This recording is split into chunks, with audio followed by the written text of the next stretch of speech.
Hello everyone, welcome to Titan Alumni Talks. I'm your host, Ahad Hussain. So Titan Alumni Talks is a weekly podcast where we talk to alumni about their experiences at Cal State Fullerton and what they do now. For this week, we have our guest, Cynthia Moran, who graduated from Cal State Fullerton in 1988 with a Bachelor's in Communication. She now serves on Chino Hills City Council. So thank you, Cynthia, for joining us today. Well, thank you for having me. It's an honor. So first of all, I just wanted to start off, what do you initially do at City Council for Chino Hills? So I serve on the city council. It's an elected position. I was first elected in 2012. I am up for re-election in November, so if successful, that will be my third term. I really enjoy it. For those of you that aren't familiar with what city councils do in municipalities, we set the priorities and set policy, city ordinances and so forth. The governing of a city, not unlike what ASI does here on campus. Mm-hmm. So we know that previously you were a mayor over the past 4 years. So how does being on a city council differ than being as the elected mayor? Well, actually in Chino Hills, we're not an elected mayor. Okay. We rotate. So my term as mayor was last year, and then we rotate to the next council member. So being mayor in Chino Hills is the primary duty is to preside over the city council meeting. And for ceremonial events, they want the mayor. Mm-hmm. So it's more like the way the British do it, where they have the head queen who's just yes, I was the queen. Yes, I was indeed the queen. Yes, the queen of Chino Hills. My colleagues would agree that I'm the queen. I'm the only female on our council. Okay, so I want to touch on that a little later on, being a woman in politics. Okay. But let's go back to when you initially came to Chino Hills. So you came to Chino Hills in 1995. So what drew you over here? Well, actually, I was recently divorced and I was a single mom.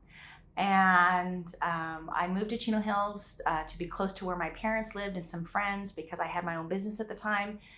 So it was just very random that I ended up in Chino Hills. And it's ironic because when I first moved to Chino Hills, I felt very intimidated when my son started kindergarten because I was divorced, single mom. And I told my mom, I said, oh, I hate Chino Hills. They're all Stepford wives and I have to have a resume to be a room mom.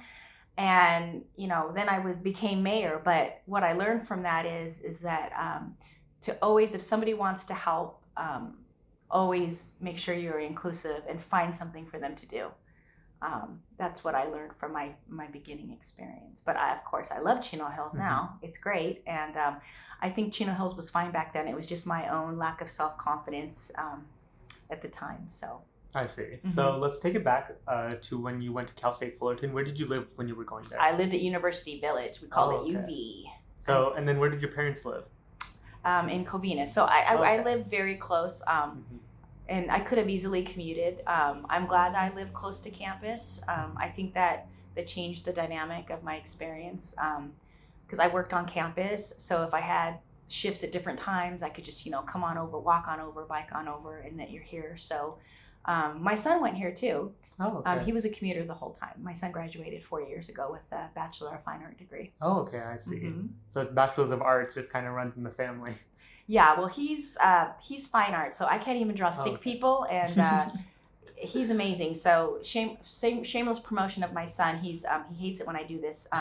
Instagram is Skipper_Richard, and his art is amazing. So well, be sure to check that out. It is animating, and he graduated 4 or 5 years ago. Since he's also an alum, we'll be sure to check him out. He is.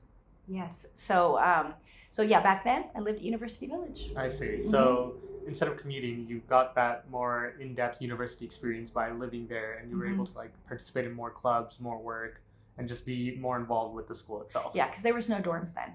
Oh, okay, I see. Yes, this was 35 years ago. So wow. And I got here early today, and I walked around campus, and the campus is so much nicer than when I was here. I felt like I was at a resort. I was sitting in these nice orange and blue chairs outside, and I'm listening to background music coming from the tree. I mean, and then the pool. Don't even get me started on the pool. The pool. There wasn't a pool back then? No, there wasn't even that gym. The pool is amazing. It's like being at a hotel. So, what's interesting is that when I was at Cal State Fullerton, it was called the UC, the University Center. Yeah. And I worked at the University Center. And I think it was my last year here, we were trying to pass I guess I could call it a bond, but it was something that the students voted on, the fees that you pay for your Titan Student Union now. Well, this was a vote to increase the fees and to get students to vote on something that they would never be able to enjoy. And that's how that building was built. And I understand now that it got remodeled a second time too. So my son enjoyed stuff, that we advocated for. See, that's like a little bit of the issue that's going on, even with the parking. I'm not sure if you saw it, but we're building a new parking structure, and they're planning to increase the prices next year to pay for the parking structure. But the thing is, the seniors and the juniors currently, they won't be able to see that parking structure or use it. So we're kind of paying for something in the future that we kind of can't use. So and you know what? That is a carbon copy example of what was happening 35 years ago, because the students were saying, you're going to increase my fees and I'm never going to be able to enjoy that, student union building. Well, back then, I didn't even know if I'd be married, let alone have a kid, let alone know he would go to Cal State Fullerton. And then my son enjoyed it. But you really have to embrace a different philosophy about paying it forward. Yeah. So I can understand that nobody likes their fees to be raised, but really what it means in any organization that you're in, you want to pay it forward for future generations. And that's why I come back for alumni stuff. I love talking to students because you guys, they always say you guys are the future. And I think it's great to have those connections with alumni, with current students. And in turn, like you said, how you come back to campus, you kind of do get to benefit from it. Like with the parking structure, if you do come back when it's built, then you don't have to worry about parking. Oh, it's so nice here. I'm going to come here once a week and do my work. I'm going to come here and get the Wi-Fi in my Starbucks and sit in the TSU. No, it's very nice here. Yeah. So, and there was plenty of spaces to sit. Food court's amazing. Yeah, it's super nice. And then we have all the places across the street. And so we do have a plentiful amount of things that do get built because of the previous payments. So even though, I can kind of see how it does make sense from the current juniors and seniors that it's kind of difficult for a college student and just to pay extra when they're not going to get any immediate benefit. So is it on the ballot that's coming up this week? I don't think we have a choice now. Oh, you don't? Oh, no, yeah, it's just like they already start, or it might have been a choice when it was initially being planned, but since it already started being built, then it was already voted on, I presume. And then with that, that's kind of how it is. And it's kind of with the ballots that are given in different counties and cities where I'm not like too educated on it, but I'm sure you are more onto that, where with like parks and different things that are being built, they ask for bonds and like payments for that, right? Yes, and you do vote on like school bonds and things like that. So yeah, it's pretty interesting. So another thing I want to touch on, you got your bachelor's in communications. Yes. Which it's not the top major for going into politics. So what made you go into politics? Like, was it something that you thought of in college or afterwards? No. Politics was the furthest thing from my mind. So now I meet quite a few young people that are majoring in political science, different things, because they know that they want to be in politics. Yeah. So yeah, that was not me. I was a communications major. My concentration was advertising. I got into event planning, PR. That's always kind of been my gig. And then, fast forward, I was very involved as a volunteer on many different levels, like with PTA at the local, county, and state level, served on some, boards. And there was just an opportunity to run for city council in Chino Hills. And I had the support of some friends that said, you should do this. And then I ran. I was fortunate enough to get elected my first time. So what kind of sparked the interest that shifted from you being a communications major to thinking that maybe politics is for me, maybe something? Was it just like the volunteering and PTA? It was the volunteering, but it was a different time of my life because I had more time. So I was just, working part-time and I could devote time. It's considered part-time and part-time wages, but it really is a full-time job depending on what city you're involved with. Our community loves to have city council at events.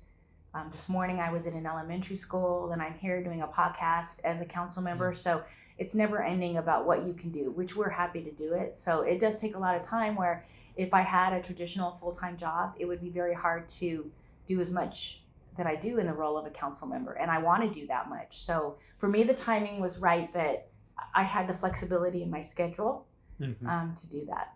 I see. Yeah. Because like you mentioned, a council member, you kind of have to put on this, not a persona per se, but it's a type of person that you are, and everyone's watching you in your community. So everything that you do is constantly being monitored by the people around you. So it's not like you work a couple of hours a day and then you just call it off and then you switch. You're right. Constantly in the that grocery moment. store, and they call which is that's what you sign up for. But to your point of what triggered inside me that I said, okay, I have this passion for politics and I want to get into it.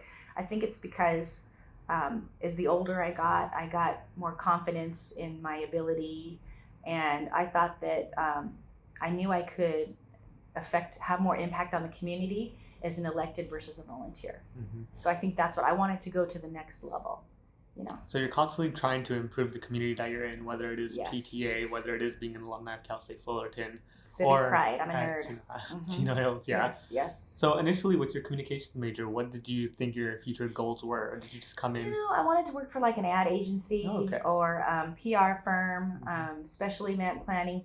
35 years ago, there was not specialized programs for like hotel management, and I mean, it's so different now. There's so many opportunities, like very specific opportunities for education. That's really good for you guys.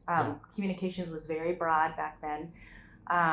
When I just graduated from college, I moved out to the Temecula area because it was affordable, and there wasn't really that much in the way of a job.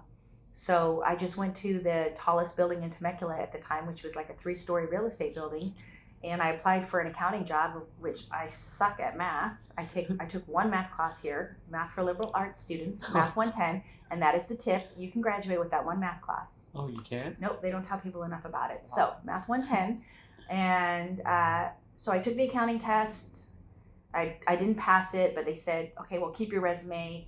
And a few days later, the HR gal called me and said, well, someone in the marketing department saw your resume and it seems like you might be a fit. And there wasn't even really a job, but the timing was that they were going to start creating a job for a marketing person in employee relations.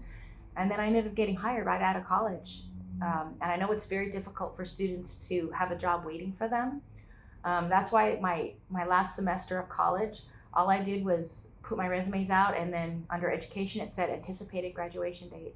And I just went out there and interviewed like, I was ready to get a job right away. Mm-hmm. So, and it's it didn't go directly from you being a communication major to applying for that job in particular. You just went for something. I needed a job. I needed to pay my bills. So and it's like, just do it. Apply for everything. And it's, if I hadn't applied for that job, they would have never saw my resume in the marketing department.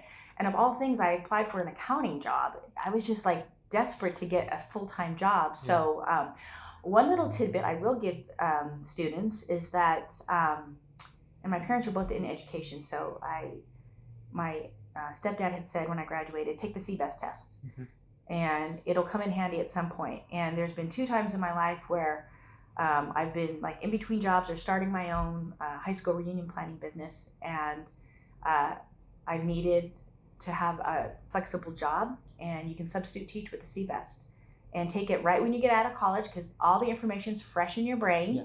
And you don't have to take the test ever again. All they want is your money at the state every year to renew your emergency credential.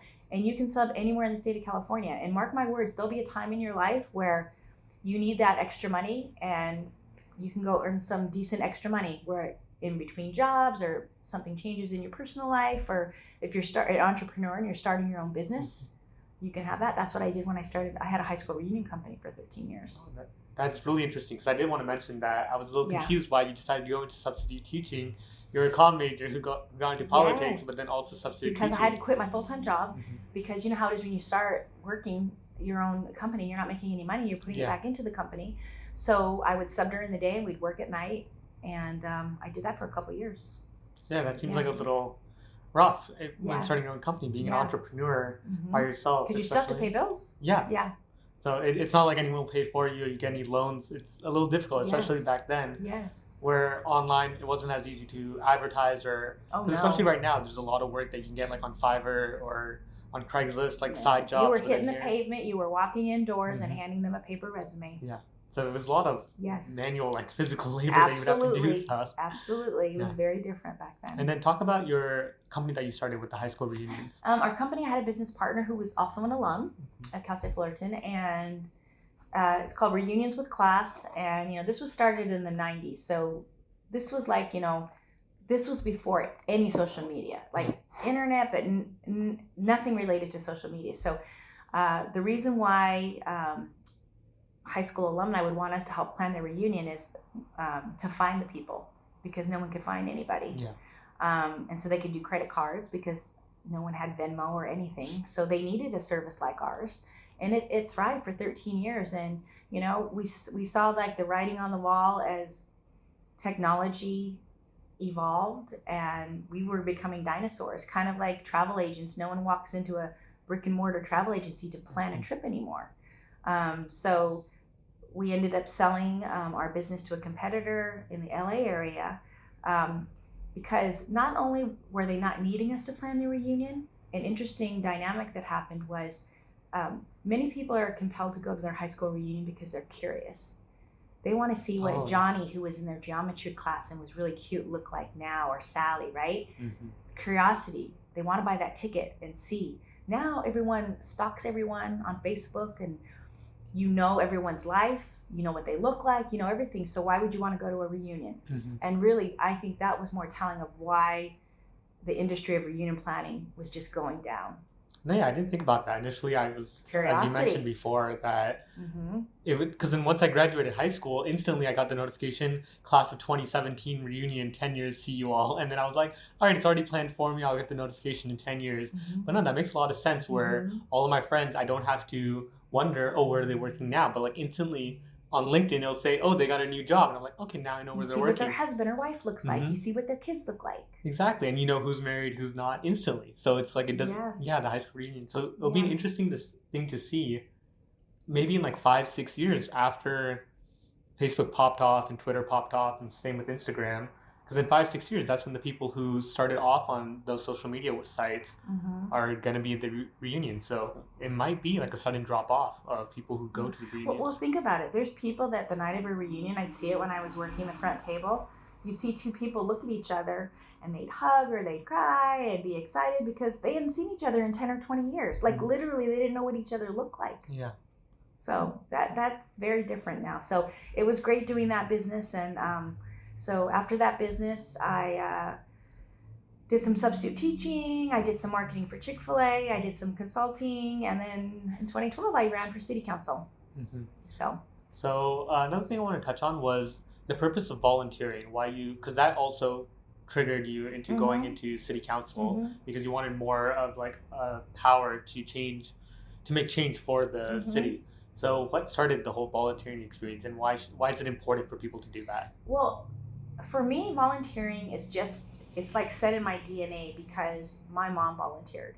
So it's all I ever knew growing up. My mom would volunteer at school. She'd volunteer at church. It's like she's just very hands-on. And, volunteerism is kind of like what has made our country. And I think, unfortunately, I think right now people are more inclined to volunteer because they have to, or they're going to expect something back for it. I think that I'd like to see more people volunteer for the sake of volunteering, just because it's the right thing to do. And whether, it's at school or in the community, I mean, there's so many things. So I just think that inherently we should feel that we need to give back and we need to volunteer our time. Because when I was in high school, I was in the IB program, and over there, it was mandated. International Baccalaureate. Yeah. So it was mandated that you needed to do around like 100 hours. So many kids 100 are service mandated hours. for it, Yeah, and then it kind of feels like the way they do it in prison, where you're mandated community service. Yeah. And it creates the point where it kind of is resentment. That's a very good point. Yeah, because then also I would like to mention that in high school, we were forced to read so many books, and so many books that we didn't want to read. Yeah. And it eventually creates resentment over, like, with students. So later on, when they're not required to read books, they're kind of turned off away from it, which is similar to how I feel it is with volunteering now, where a lot of people they get like PTSD from the whole high school experience. True, and they feel well, and it's hard because as a council member, I get a lot of requests for letters of recommendation when it's college time, and different things, and sometimes I have parents asking me for the letter where I say, here's my phone number, have your son or daughter contact me directly, because it's just, I feel for the students of today because it's just very intense. There's a lot of pressure, very test driven at the high schools. You know, when I substitute at the high school, I see it. And I'm a big advocate for college, don't get me wrong. But for some kids, it's either the timing's not right or it's not a good fit yet. I love helping people. And, you know, towards the end, I'll give you my contact information. And if there's anyone that's like, you know, listening to this podcast and, you know, wants any information on what we've touched on, I'd be happy to have them call me. Oh yeah, for sure. I only have one phone number. Everyone has it. So it's really great. Let's just give it now then. Okay. Oh, yeah. 909-217-2282. All right, yeah. So if anyone wants to get any advice on this or reach out to her personally, then there you go. You can. And I've noticed, like, when I was doing a bit of research, like, your phone number is everywhere. You just give it out. Oh yeah. Yeah. So I mean, that's really nice as a council member to be able to get in touch with all of your constituents and get their info and get their advice on that. So we're going to touch more on that after the commercial break. And a little thing we're going to do right after this is ask her some quick fire questions, but we just want like a really quick yes or no answer. So we're back with Cynthia and we're going to ask her some quick fire questions and see how she does with it. Okay. All right. So the first one we want to ask, what year was this campus established? Oh, it was on a shirt in the bookstore. No, you can't look at it. 1957? Yes, that's correct. I didn't look at it. It's not up there. Oh, no, yeah, it's not. Okay. I was worried it's going to be somewhere. No, it's not anymore. 1957. Okay, yay. I get nervous. Okay. What are the school colors? Blue and orange. And is gray a thing? Well, maybe not, but not one. People debate, like, is it gray, blue, orange? Is it just blue and orange? Oh, what kind? It's blue and orange, but you're saying what kind of blue is it? No, like, because then they say, like, gray. Is gray a color? Nah. You know. I think blue and orange. Blue and orange. We'll take it. What year was the alumni house built? Oh, good question. I don't know, 1960? Close. Where is it? I have no clue. Oh my goodness. Yeah. I've been doing it. I've just been asking, but I have no clue. Okay, so now we're getting to like the general questions. Spotify or Apple Music? Spotify. What was the last song you listened to? Tears for Fears. By who? No, Tears for Fears is the group. Okay, I didn't know. Oh my god, I'm an 80s chick. Oh my god. Hell Shelter, Tears for Fears. I'll act like I know.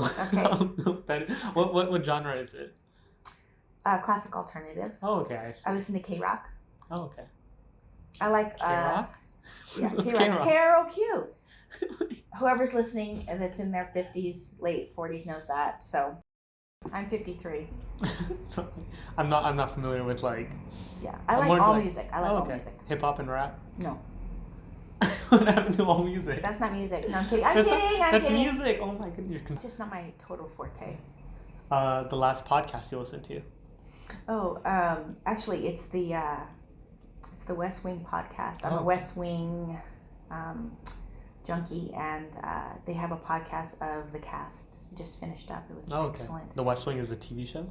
Yes! Oh my, yes. When did this TV show come out? That was in the 90s. It's so good. I mean, I wasn't born in the 90s. I know. So The West Wing. Please watch The West Wing. It's great. All right, I'll look into it. If you like politics, it's very good. Oh, it's a political. I mean, that makes sense. It's the West Wing. Yeah, Get it? The West Wing. Okay. At first, I thought it was like the White House podcast. I'm like, oh, that's interesting. You know, I didn't know that podcast. No, it's the show The West Wing about the White House. Martin Sheen plays the president. Ah, I see. And Rob Lowe's in it too. Has he just been playing the president?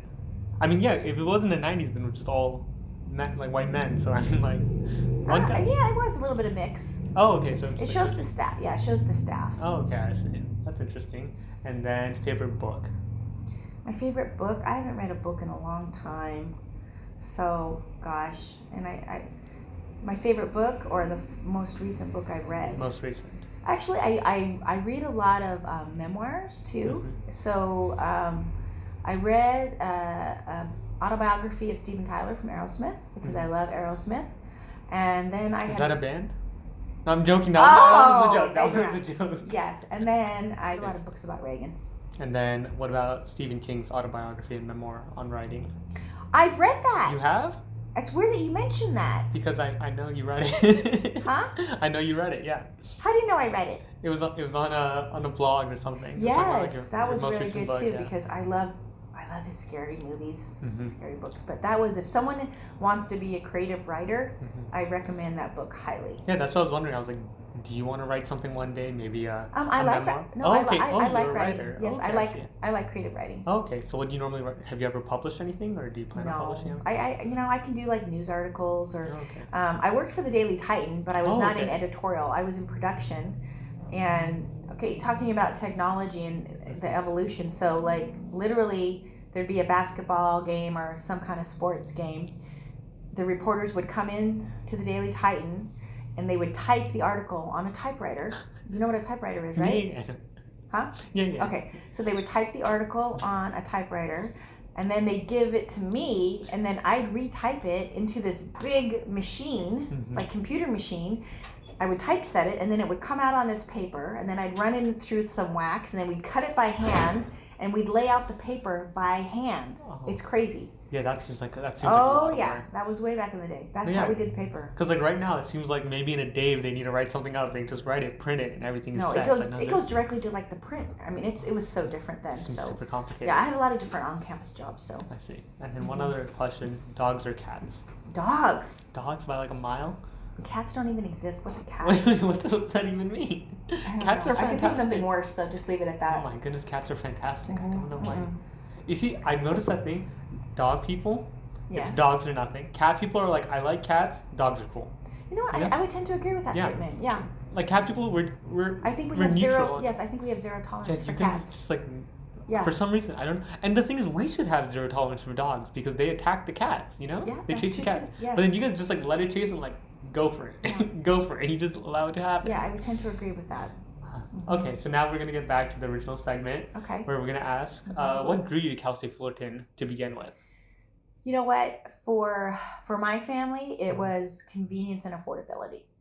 So I think it was never an option to go to a private school. It was always to be at a Cal State system. Even for my son, when he wanted to major in art, he was looking at Cal Arts or Art Center, and Cal State Fullerton's reputation for art precedes itself. And it's like, so he went here because they have a phenomenal art program. And when people see Cal State Fullerton on his application, he interned at Nickelodeon. Oh, okay. And a lot of the art students are from Cal State Fullerton that go there. So now it's not, I don't want to say settle. I think there's students that can afford to go, that have a higher, more choices to go, but their first choice is a Cal State system or a UC, which is great. And I'm always a big advocate about up in Sacramento with, replenishing funding that has been cut from the CSU or UC and things like that. So but for me, it was affordability, and it was in Southern California. Yeah, it's really nice how we do have that affordability factor, and we're not too worried about it costing too much, because it is like about a third of the amount that people at UCs pay. And many students can graduate without debt, which is huge. Yes, that's like the great thing and even if they do, maybe it's only a couple thousand. It's like they could pay it off within a couple of years. So that's a great thing that we do take pride in. And I feel like some of us do take it for granted a bit, and then we should be a little bit more appreciative of it rather than like saying, oh, the parking is going to go up by $100 and then realize that we're trying to use it the best we can. We're not trying to waste money as a school, and we're trying to facilitate it as well as we can. Well, the thing that impresses me the most too is that since I've been here 35 years ago, the school is constantly changing for the better and expanding programs, expanding buildings. I mean, it's constantly moving forward, moving up. So it's not like I came back here and it's like, okay, everything is exactly the same. I mean, it's amazing, that the progress that continues to be made here. And I just love Fram, the new president. Jewel Plummer Cobb was president when I was here, and she's great. She was great, but Fram's great. Yeah, he does quite a bit for the university, and he even has his own podcast, which you can listen to. Nice. Okay. So I feel like podcasts are now the thing that everyone I think they are. That's the thing that we love to do. So on campus, you mentioned that you worked at the Daily Titan. What are some other things that you were a part of, like clubs or? I worked for the University Center. What was my title? Programs director. So I had to come up with programs that would get kids to use the services of the UC. That's what we called it then, the University Center. Okay. What you call the TSU now, Titan Student Union. So we had a travel agency. On campus? In the UC, if you can believe that. Honestly, when you first mentioned like travel agency, I didn't know what you meant. Oh, I've never even heard that. I didn't know it was like an actual thing. It's a store. You'd walk in, there'd be people sitting at desks, and there's brochures of whatever, and you sit with the person, and they help you plan your trip, and they make all the arrangements for you, and they book your travel. So we had a travel agent in the lobby of the university center. We had the bowling alleys, we had the arcade games, we had the pub. Do you still have the pub? Yeah. Okay, so we had Thursday night pub dances. Oh. So we did marketing efforts and promotions to get people to go to the pub on Thursday nights. Across the street, we used to have like the Red Onion, but we called it the Dead Onion. And you should come over to I know, very corny. Come to the Thursday night pub dances. So I did that, and then I did some like ASI gigs, like a semester job. Like I was homecoming commissioner when we still had a football team then. Oh, okay. And we played at Santa Ana Bowl. I see. Gee, I feel like a granny talking to my grandson. We had a football team back then, so yeah. I didn't even know we had a football team. We did have a football team. What happened to it? Do you know what happened to it? The program just ceased. It was, and ironically, it was right after our stadium was built. So okay. I'm not sure what happened there. We'll ask Fram for some history on that. He wasn't here either, but yeah. So I was homecoming commissioner, and we had a homecoming court and homecoming game. I mean, we still have like the homecoming game, but we do it for basketball instead of football, since it's like so you don't have the football team anymore. But yeah, so very nice. I mean, we still try and keep up like the school spirit in sports. Sure. And another question I wanted to ask real quick was, you're a big sports fan. Yeah. What's your favorite team in which sport? My favorite team here is, you know what? I love football. I was a Charger fan until they moved to LA. I'm still getting over that. Nothing's wrong with LA, but like San Diego was their hometown. They'd never been anywhere else. And when the franchise moved, I think it just changed. And San Diego fans down there are great, and the tailgating's great. So I have some Charger spirit wear for sure. And when I was in college here, I really liked the Dodgers. I was a big Dodger fan. Even though the Anaheim Stadium is like right here. Yeah. I don't know if the Angels were here back then. Oh, okay. Yeah. So that's interesting. No, but it's kind of weird how like the distance, like in time frame, because anything that I can recall, it's before I was born, so it's not even. Yes, because what year were you born? 99. Oh yeah. Because gosh, you're really young. Because my son was born in 91. He just turned 29. So, see, you're learning so much with this history lesson from Grandma. All right. So another thing I want to touch on: any clubs? Did you do any clubs on campus? I did. Communications Week. Oh, okay. Yeah, that's a big, and that has evolved into something just makes me so happy, because when I was involved with it, it was just in the infancy stages, and to see what it's evolved to today makes me really happy for the kids that are in communications. So that was kind of my thing. Also, no sports, no sorority. So yeah.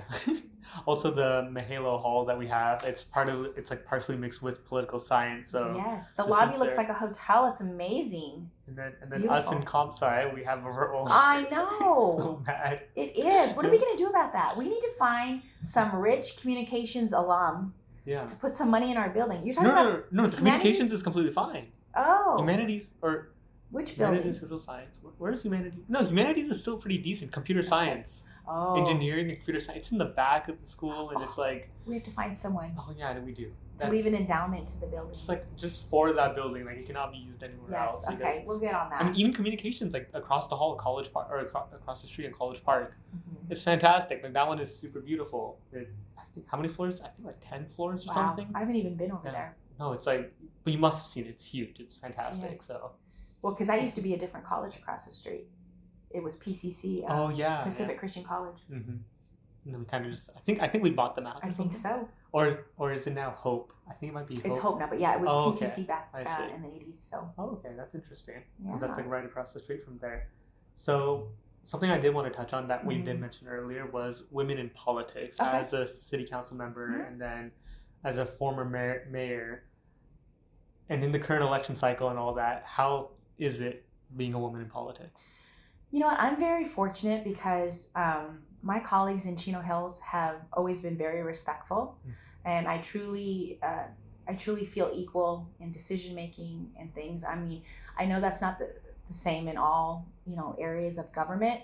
I get mixed feelings because I agree that there should be more women in politics, but I don't agree that you should vote for someone just because they're a woman.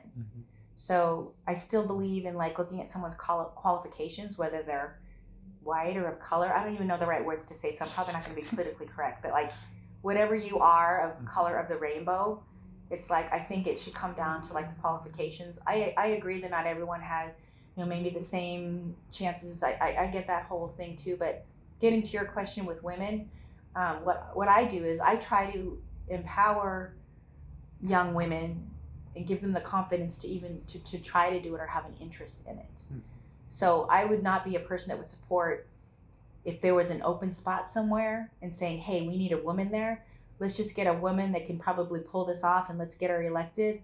I couldn't support something like that, because I would want to make sure that that woman wanted to do it and had her, you know, her heart into it. Like for me, I had no political experience, but I had the desire to do good and to learn. So I think that's why people supported and voted for me. So if I came across, you know, a woman that needed support and that was her view as well, I would support that. But it gets tricky with the status quo. But I'm in agreement that there definitely needs to be more women in elected positions. And even with age, our newest council member is young. He's 20 years younger than me. And he brings a good not vision. He brings a good perspective because of his age. You know, the difference in age between our council, there's 5 of us, is probably 40 years.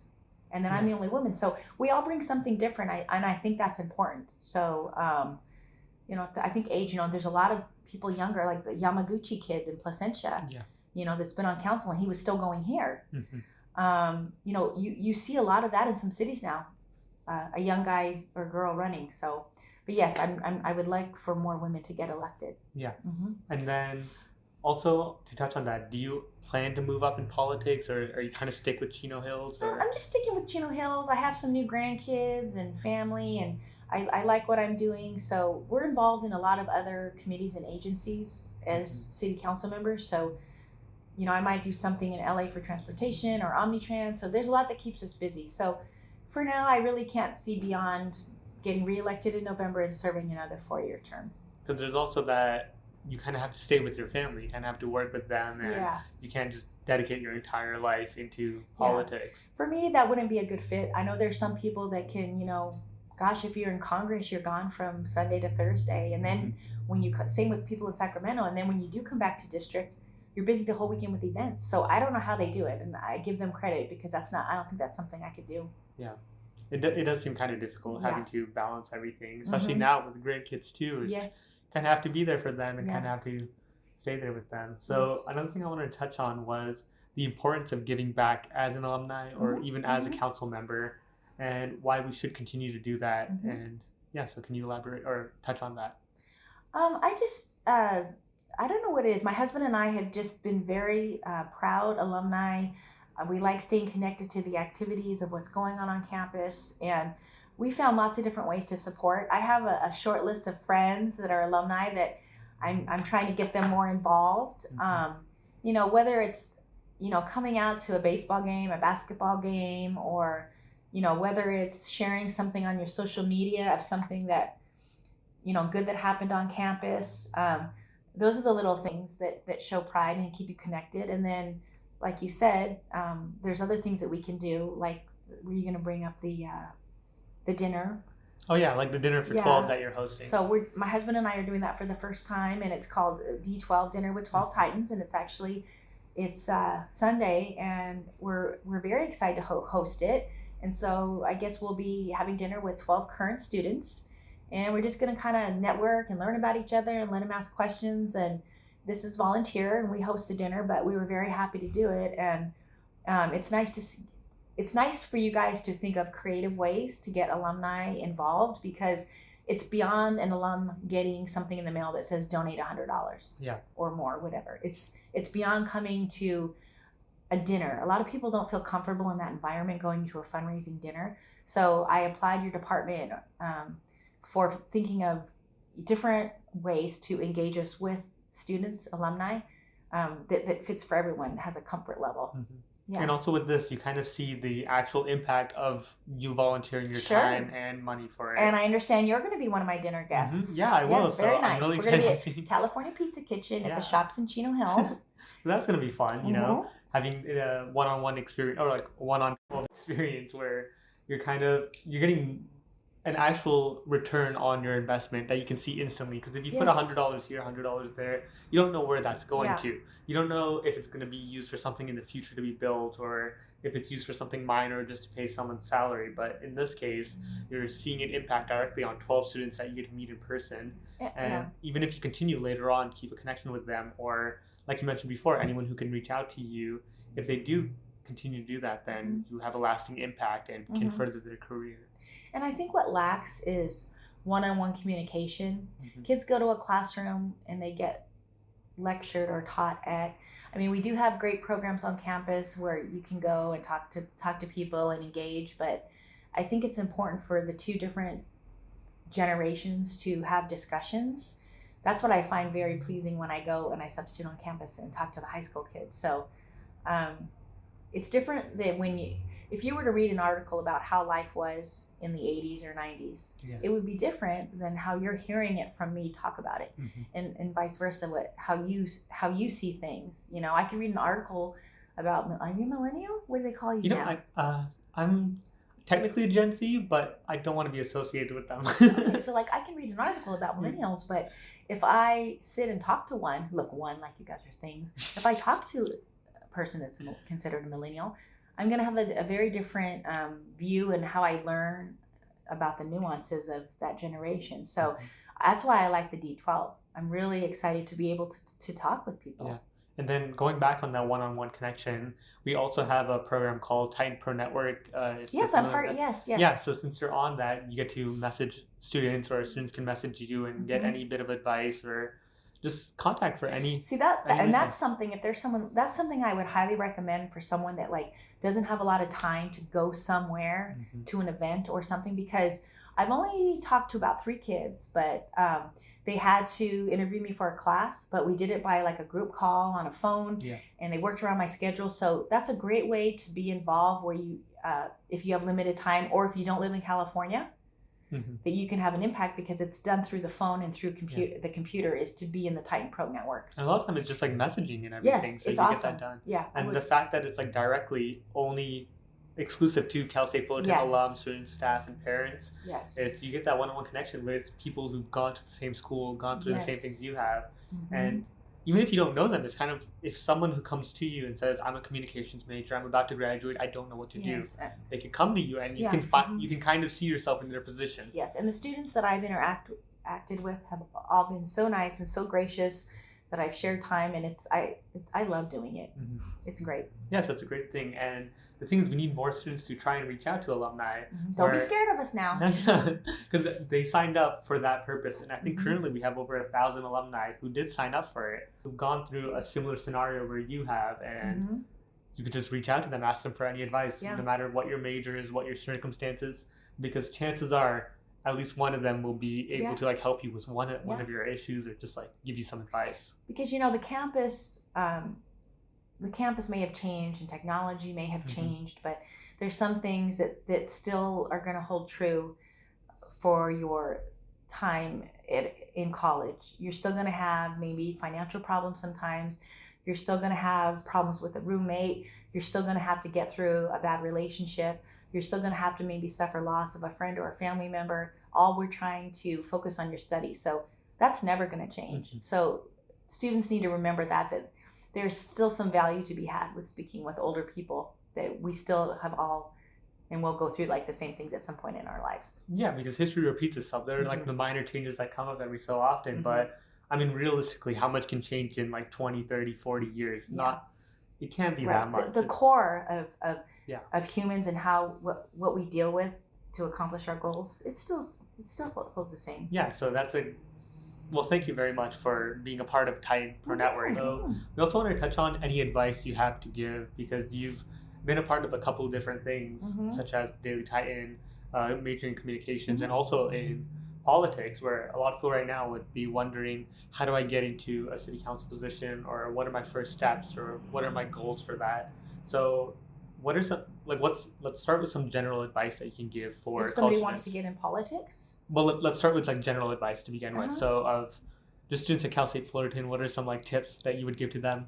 Like, Well, don't park in this parking lot right here at the alumni house because you'll get a ticket. Because I used to do that, and then I just ignored the ticket, and then they held my diploma, and I couldn't graduate until I paid all my tickets. So, and that was sometimes when I took a car here, even though I lived there. What a loser! I would drive from University Village to here because I was late. But I will say that, like I touched on before, is that the semester when you're really to graduate, take advantage of the on-campus interviews, put out your resumes. Just try to have a job waiting for you, no matter how difficult that may seem. Depending on what you might want to do, look at someone that's already doing that and talk to them, or try to find some mentors, depending on, like, you're in engineering, right? Yeah, computer science. So, you might find people that are doing that as a career, and you try to reach out to them or connect through Titan Pro Network, utilize that. I was lucky that I was able to get a lot of contacts working on campus. I really liked working on campus. If a lot of kids don't realize the opportunities on campus to work. Look, you guys work here. Yeah. I don't even think anyone knows about this house. Yeah. So, really take advantage of working on campus at the bookstore, in a department, wherever, if you can, especially if it works around your schedule. Yeah. So as far as getting into politics, it's reach out to your local elected person, whether it's a council member, a state assembly, or state senator. They always have internship opportunities available. Then you can work as a staffer. I mean, if someone really is serious and wants to kind of get into that, just, call me, because I'd love to give you other tips depending exactly on what you want to do. Mm-hmm. So. And if you do listen to this and you do have friends who are trying to get into politics or know who could benefit from it, then yeah, feel free to share the video. I'm sure that the more it can reach, the more people can. Yep, and I'm on Instagram. I try to post everything good and great about Chino Hills and stuff. It's Council Chick. Yeah. Isn't that cute?